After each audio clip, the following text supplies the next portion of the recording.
Muy contento de encontrarme aquí hoy de nuevo y especialmente para tratar este tema donde creo que tengo muchas cosas que decir, porque es un tema que lo he estudiado, lo he trabajado mucho, por muchos años. Miren, tenemos que asumir cuál es la realidad del mundo actualmente.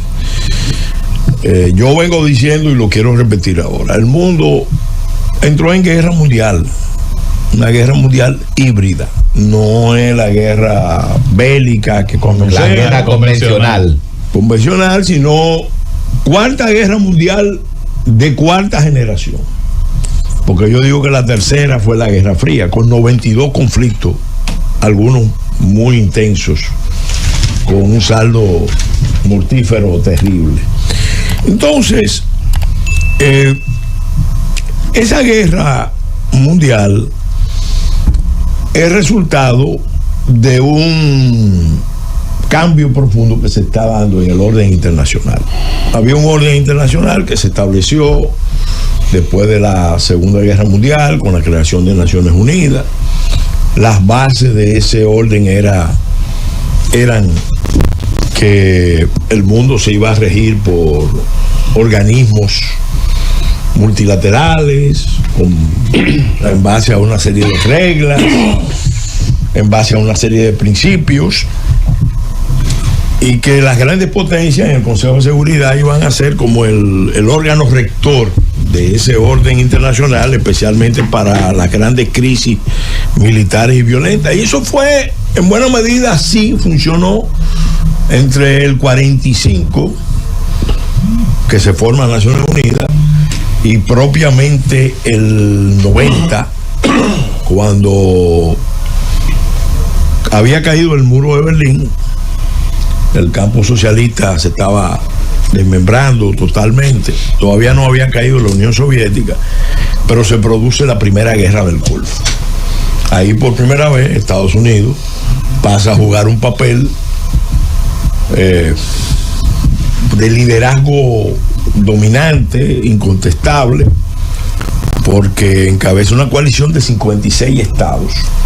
Y ahí el presidente norteamericano entonces, presidente Bush padre, anuncia el surgimiento de un nuevo orden mundial.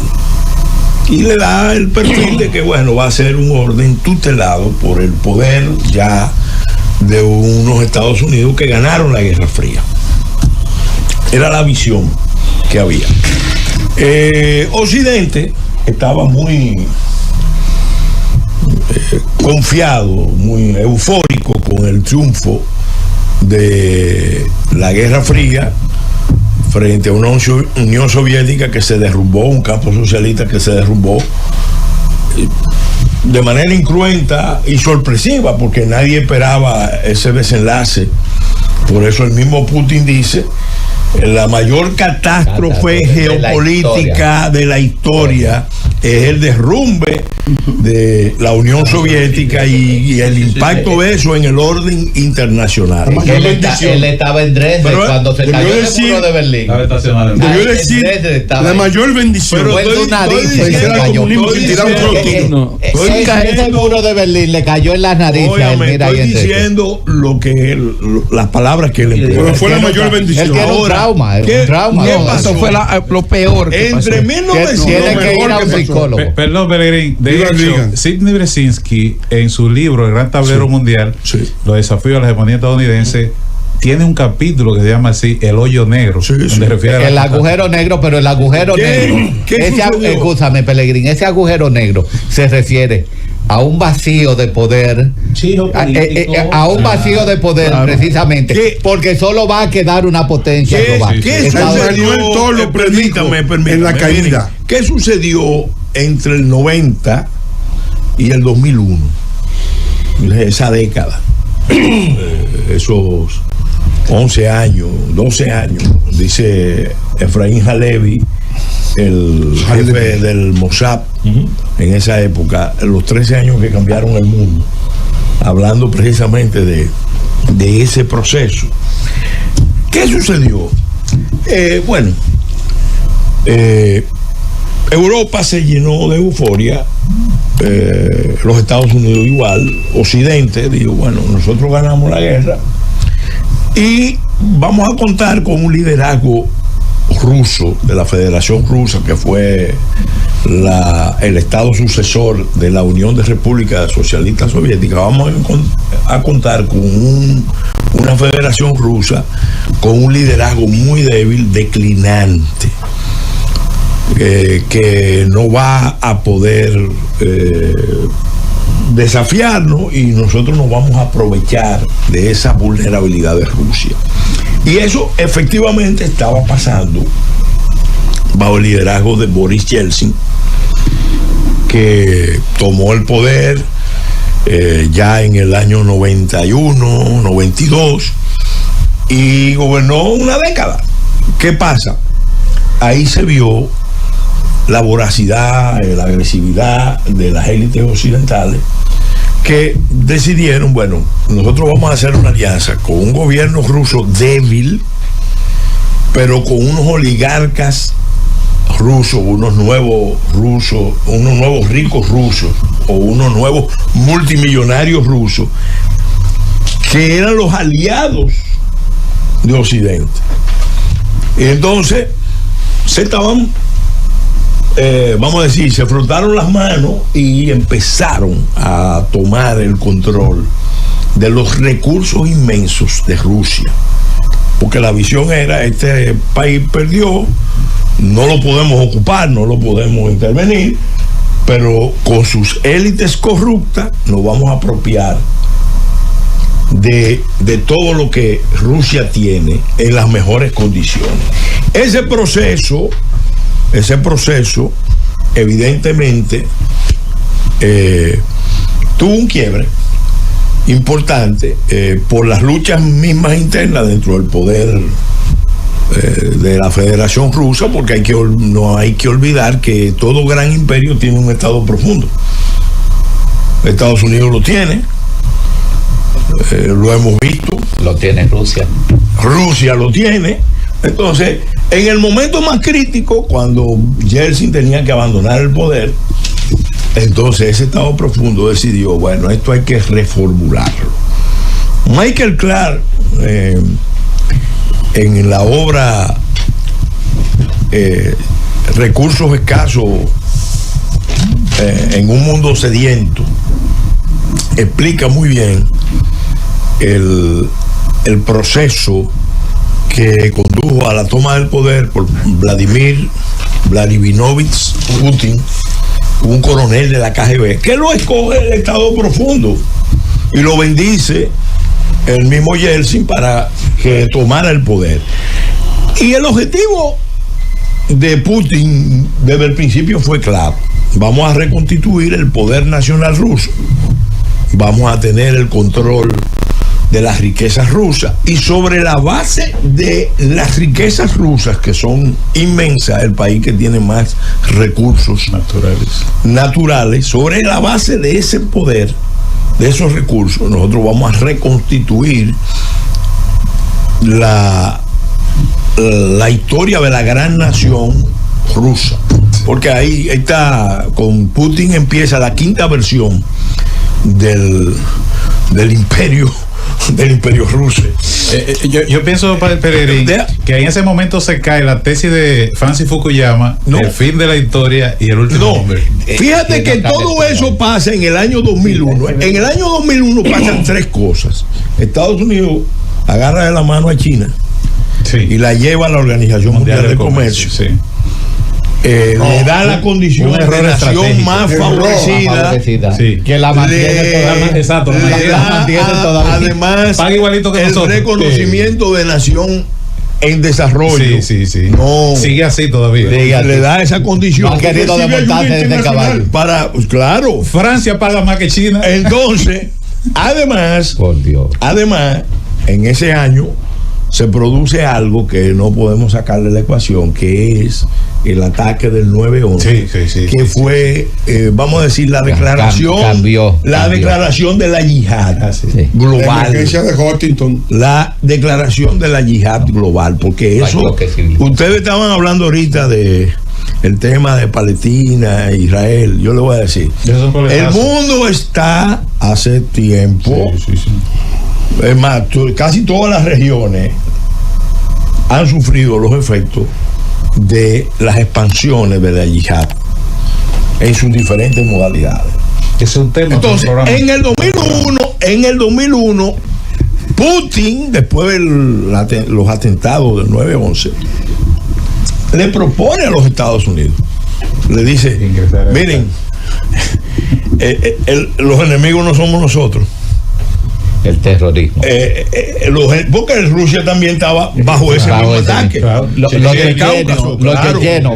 Putin le hace la propuesta a Europa y a los Estados Unidos y le dice, miren, nosotros no somos el enemigo.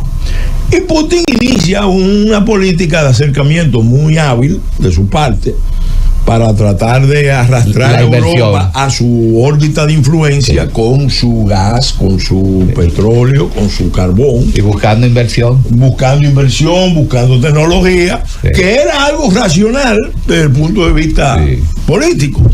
Que Putin no era propiamente un presidente democrático con los estándares. Bueno, ese fue el error de Occidente. El problema está. Ese no fue un error, en el fondo ellos sabían perfectamente. En el fondo tenían razón. Pero vamos a estar claros, en la historia de Rusia, Putin ha sido un moderado. Exactamente. Entonces, pero pudieron manejarlo de otra manera. Hay una definición de la democracia electoral de conveniencia. ¿Y quién define? Pero vamos a ese es el problema. La gente cree que Putin es moderado. Es un angelito delante de unos demonios. Entonces, ¿qué pasa? Ese año, fíjese, China entra, se produce el ataque del 9/11 y obviamente toma el poder Putin. Esos son tres acontecimientos que van interactuando. Porque Rusia empieza a afirmar su poder y toma la decisión de sacar del control de las riquezas tanto a los oligarcas como a las grandes corporaciones extranjeras que se habían aliado a las oligarcas. Solamente hay que saber lo que pasó con los proyectos de ExxonMobil, Shell en las islas Sajalín, para que se viera la maniobra del Estado ruso dirigido por Putin para recuperar el control. Obviamente, Putin también creó su elenco de oligarcas. Su estructura. Una sustitución. No, pero esos le respondían a él directo. No. Él cambió. Y el entendimiento con Occidente tenía que pasar por él. Esa es la diferencia. Entonces, un grupo de corruptos. Ahí es que Occidente entonces, ¿qué pasa? Occidente se queda seducido por China y hace un mal cálculo y dice, bueno, China va a ser la fábrica del mundo, tenemos una división de trabajo, vamos a concentrar toda la cadena de suministro, empezando por las tierras raras en China. Ahí los chinos no garantizan el capicomunismo, vamos a tener unas tasas de rentabilidad enormes con las transnacionales, porque ahí no hay sindicato, ahí no hay derecho obrero, país de los obreros. Pero mira, Pelegrín, lo que pasa es que China se volvió sumisa en base al pensamiento de Deng Xiaoping, que mantenga un bajo perfil, que no saque las uñas. Eso no es sumisa. Estaba sumisa. Eso fue una maniobra. Con la llegada de Xi Jinping, guardar la inteligencia. Eso fue una maniobra astuta, porque ese mismo mensaje, los chinos siempre han sido ese mismo mensaje de Deng Xiaoping, ese mismo mensaje de perdón, guardar la inteligencia y esperar el momento. Establecía, el enemigo está al pie de la muralla, decía el último mensaje de Deng Xiaoping. ¿Qué es lo que pasa? Entendamos la lógica de las situaciones. Entre el 2001 y el 2008 se produce entonces una euforia de sobreconsumo en el mundo que nos lleva a la crisis del 2008. Y esa crisis del 2008 se salva finalmente por los acuerdos que se hacen en la cumbre del G20 de Londres y de Washington y de Londres.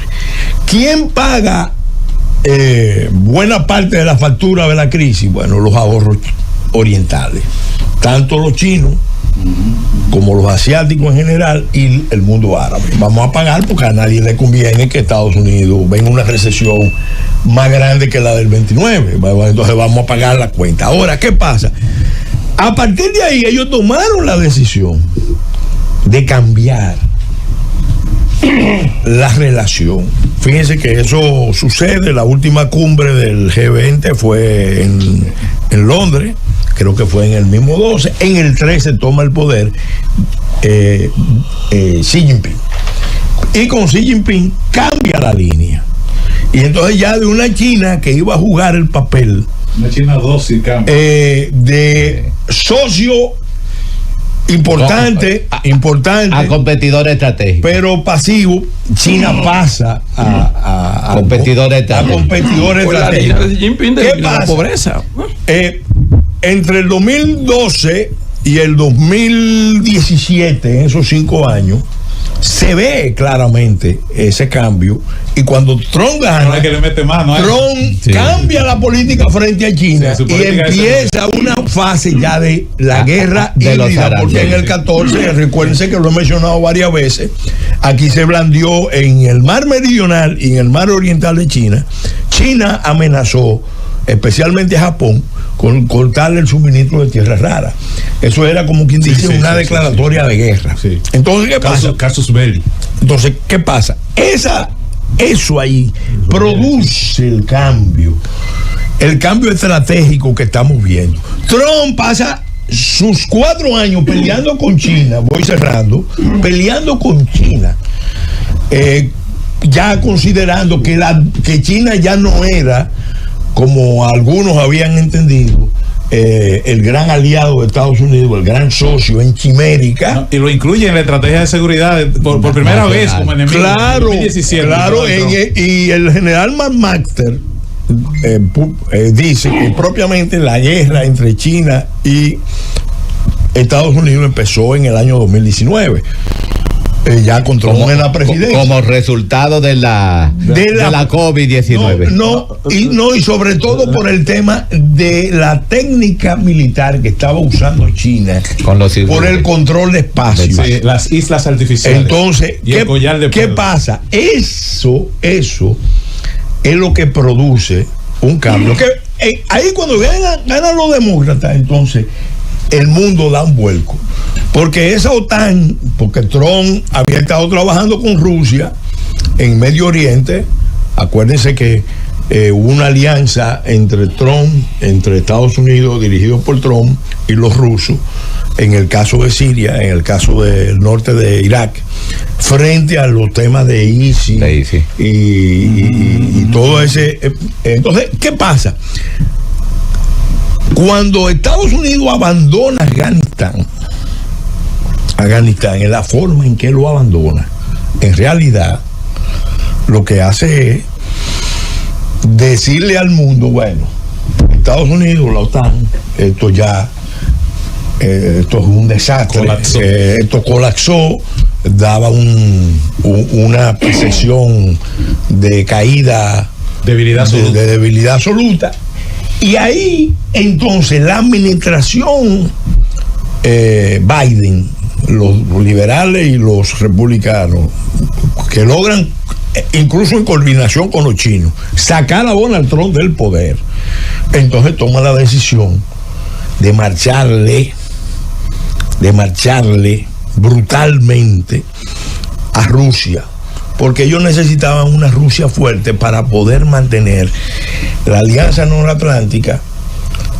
Necesitaban una Rusia como amenaza para Esas son teorías. No, teoría no. Sí. El objetivo de la guerra de Ucrania, son teorías. El objetivo de la guerra de Ucrania fundamentalmente, ¿cuál era? Romper la dependencia de Europa del gas, del petróleo y del carbón de Rusia. ¿Usted cree que es peleando por territorio que están? El objetivo de Occidente en Ucrania era romper esa dependencia. Entonces, cierro con esto. El problema ha venido en Occidente porque Occidente no ha podido definir quién es el adversario principal, quién es el enemigo. Y con estas decisiones que tomaron bajo la administración Biden, lo que hicieron fue deshacer el esquema original que había formulado el presidente Nixon y el secretario de Estado Kissinger de manejar las relaciones internacionales, el orden internacional, con tres grandes potencias como potencias dominantes. ¿Qué es lo que quiere hacer Trump ahora? Entonces, ¿qué es lo que está Estados Unidos dándose cuenta de los peligros de mantener la guerra en Ucrania para que se cale un conflicto global y guerra nuclear? Entonces empieza un proceso de revisionista de la política y de reconcentración en sus espacios. Por eso las señales originales de Trump, ¿cuáles son? Yo voy a acabar la guerra, no queremos salir de los escenarios de conflicto. Eso sí, Groenlandia es mía. Panamá. Canadá la quiero convertir en un estado. Golfo de América. Golfo de América. En otras palabras, le está diciendo a los chinos y a los rusos: yo voy a concentrarme en mi área. Ahora, no me voy a retirar en forma desordenada. Vamos a negociar porque no pueden dejar al mundo como pasó después de la Primera Guerra Mundial, que Estados Unidos se retiró después de la Liga de las Naciones, de la Sociedad de Naciones, se retiró del mundo y eso facilitó que resurgiera la Segunda Guerra Mundial. Entonces, ahí Trump y su líder y su equipo están conscientes de que tienen que replegarse, porque ellos no van a pagar los precios, van a seguir pagando el precio de un liderazgo mundial que nadie lo quiere reconocer, que no se lo agradecen, y que cada día le cuesta más al pueblo norteamericano. Entonces eso es lo que está pasando, y los de esta zona que estamos aquí en la frontera con Estados Unidos y América Latina tenemos que entender ese proceso y no empezar a jugar la carta china o a jugar la carta europea o a jugar la carta rusa, ni la americana, la norteamericana, porque americanos somos todos, los del norte y los del sur. Nosotros necesitamos también definir una posición propia, la nuestra, de nuestra América. Un proyecto latinoamericano. Bien, Pelegrín, bien, gracias, Pelegrín. Gracias, Manuel.